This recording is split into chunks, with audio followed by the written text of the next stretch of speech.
Gracias por elegirnos. Aquí estamos nuevamente para acompañarlos. Y vamos a hacer un poco de memoria, porque días atrás estuvimos hablando de salmonela. Y creo que ahora amerita también hablar de otro tema interesante porque está muy ligado, y ahora vamos a entender por qué, porque se lo vamos a preguntar a nuestra profesional. Vamos a hablar, decía, de síndrome urémico hemolítico. Como siempre, para hablar de estos temas, alguien que sabe mucho más que yo, como es Lucía Patti, nuestra licenciada en nutrición. Bienvenida, ¿cómo estás? Buenas, ¿cómo estás? ¿Todo bien? Todo bien. Bueno, muy ligado el síndrome urémico hemolítico a salmonela. Exacto, se agrupa también dentro de las enfermedades transmitidas por alimentos y siempre vamos a ver que las medidas preventivas en muchísimas enfermedades transmitidas por alimentos se comparten, entonces están íntimamente relacionadas. A lo que me refería también con medidas preventivas, el otro día estábamos hablando también en cuanto a las medidas preventivas para la salmonela, que incluíamos evitar la contaminación cruzada, que es el contacto de lo crudo y lo cocido, ya sea por algo más alevoso como usar la misma tabla, Claro. o por algo un poquito que puede pasar un poco más desapercibido, como es el contacto con las manos o con otros utensilios. También hablábamos de Mucho el tema de las uñas, en las uñas, Ay, ¿no? sí. Eso lo Sí. vamos a charlar en algún otro momento. Sí, la higiene del personal, que muchas veces pasa desapercibida y pensamos que tal vez con un lavado de manos y un par de cosas más es suficiente, pero en realidad va bastante más profundo que eso, así que el tema de las uñas lo vamos a charlar en algún momento. Bien, háblame de qué es el síndrome urémico hemolítico. Bien, el síndrome urémico hemolítico también lo pueden ver abreviado con las siglas SUH. Es una enfermedad transmitida por alimentos, como ya hemos dicho, que afecta principalmente a lo que son niños menores de 5 años y también puede llegar a afectar a personas que por ahí están con el sistema inmunológico deprimido, están pasando tal vez por una enfermedad y demás. Es causado por la bacteria Escherichia coli y los alimentos que pueden llegar a transmitir esta bacteria pueden llegar a ser principalmente carnes. Todos hemos escuchado hablar de lo que es la carne picada, que ahora vamos a profundizar bastante más en ese tema porque es como el alimento estrella que transmite el síndrome urémico hemolítico. También se puede transmitir por contaminación cruzada, como te decía recién. Se puede transmitir a través de frutas y verduras. Viste que muchas veces se usa lo que es el excremento de la vaca como abono, a veces para la tierra, donde después se cultivan frutas y verduras. Y la bacteria Escherichia coli se encuentra en el intestino de la vaca. Entonces, lógicamente se va a encontrar en el excremento que se utilizó tal vez para abonar. A veces con el tema de las aguas hervidas, ¿no? Exacto. En la huerta, ahí tenemos también otra fuente de contaminación. Sí. Incluso tal vez, ¿quién no ha visto en algún natatorio, en alguna laguna y demás, carteles que dicen prohibido no bañarse? Sí. A veces es por otros peligros, pero a veces también puede ser porque es agua altamente contaminada. El agua también es otra forma de contagiarse el síndrome urémico hemolítico, y también en los lácteos sin pasteurizar, ya que podemos llegar a estar en contacto con algunas bacterias de la vaca, entonces ahí podemos llegar a generar una contaminación. ¿Y en qué momento se produce digamos, la enfermedad? La transmisión, digamos. Ese es el término que quería utilizar. Bien, se produce en el momento de la ingesta del alimento. A menos que yo ingiera el alimento, no va a haber ningún contagio. Yo puedo estar en contacto directo con la bacteria, pero a menos que lo ingiera por vía oral, no va a haber ningún desarrollo de síntomas ni nada similar. Bueno, los alimentos que pueden estar, digamos, con la bacteria, ya lo hemos mencionado ahora, lo hemos mencionado anteriormente, ¿no? Sí, como se irán dando cuenta, no todas las enfermedades transmitidas por alimentos las transmiten los mismos alimentos, sino que según la bacteria van variando. Vimos que la salmonela era por el huevo y por la carne de ave. En este caso tenemos tal vez un abanico un poco más grande de alimentos que incluyen las frutas, las verduras, las carnes, carne de vaca sobre todo, también el agua y los lácteos sin pasteurizar. Y no sé si has escuchado hablar del tema de la carne picada, que bueno, es un tema que nunca deja de estar en auge, que siempre se habla de lo mismo, pero se escucha mucho decir cuidado con la carne picada, cuidado con la carne picada, pero tal vez no se explica el por qué. Entonces, mucha gente elige que se la procese, digamos, que se la pique delante, porque elige los trozos, ¿no?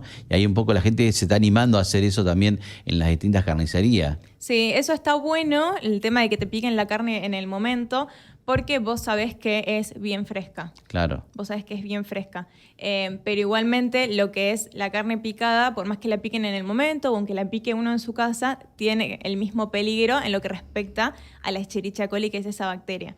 Porque, antes de ir a eso, sí, al trabajo práctico que tenemos, respóndeme esto. ¿Se puede transmitir de persona a persona? no. La única forma que se puede transmitir es de un alimento contaminado Ujú. a la persona que lo consume. Bien, bien. Sí, porque ya te digo, es una bacteria que se encuentra en lo que es el intestino de la vaca y otros mamíferos. Entonces, solamente si esa bacteria fecal estuvo en contacto con el alimento y posteriormente yo o quien fuera ingiere ese alimento. Bien. ¿Vamos al trabajo práctico? Sí, tenía ganas de mostrarlo, estaba ahí para agarrarlo. Te vi que estás muy entusiasmada. Bien. Sí, porque me parece una forma súper práctica y súper fácil de entender, porque ya les digo, siempre escuchamos decir, no, la carne picada, pero ¿qué es lo que pasa con la carne picada? Ujú. Bien, la Escherichia coli se suele encontrar en lo que es la superficie, no sé si se ve bien. Sí, perfecto. ¿Sí? La Escherichia coli se encuentra en lo que es la superficie de la carne. ¿Sí? Entonces, por ejemplo, si yo tengo un churrasco, una chuleta o un trozo de carne entero, la bacteria se encuentra en lo que es la parte naranja y lo que voy a hacer es yo cocinarla, Ujú. ¿sí? Y esa bacteria se va a destruir, ¿sí? Acordate Sí. que el calor no destruye todo, sino que destruye la cantidad normal de bacterias que puede tener un alimento. Sí. Ahora, si yo esta carne la descuidé, la tuve fuera de la heladera, la manipulé incorrectamente y tengo una carga bacteriana muy alta, no va a existir calor que alcance. Entonces, supongamos que esto tiene una carga bacteriana normal, yo lo cocino, listo. Esta bacteria va a desaparecer y va a ser un alimento seguro para que yo lo consuma.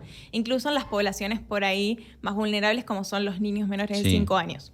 Bien, en cambio, ¿qué sucede? Si yo esta carne la pico, lo que voy a obtener es que la Escherichia coli, que es la parte naranja, esté Sí. distribuida por toda la carne. Entonces, Sí. ¿qué va a pasar? Yo después voy a poner esta hamburguesa, por ejemplo, o esta albóndiga, o esta carne para pastel de papas a cocinar, y no hay una forma en la cual yo me pueda asegurar de que todas las bacterias se destruyeron. Sobre todo cuando son alimentos tal vez como las hamburguesas que son prensados. Sí. Entonces, para asegurarme que la temperatura llegue hasta el interior y destruya hasta la última bacteria, no es algo que podamos asegurar. Por más que lo cocinemos mucho tiempo, por más que tengamos todos los recaudos, de ninguna manera se recomienda lo que es carne picada en menores de 5 años. Porque son muy vulnerables, su sistema inmunológico no está totalmente desarrollado, entonces hay por ahí más chances de que puedan contraer síndrome urémico hemolítico. Y en Argentina, creo que lo había mencionado hace un par de columnas, en Argentina tenemos casi o aproximadamente la mitad de los casos de síndrome urémico hemolítico del mundo. Entonces, me parece que está muy bueno que la gente por ahí lo vaya entendiendo y que puede no pasarte. Puede que sin saber esto le hayas dado carne picada a niños menores de 5 años y que no te haya pasado nada, pero también puede ser que pase. Entonces, intentamos prevenir eso.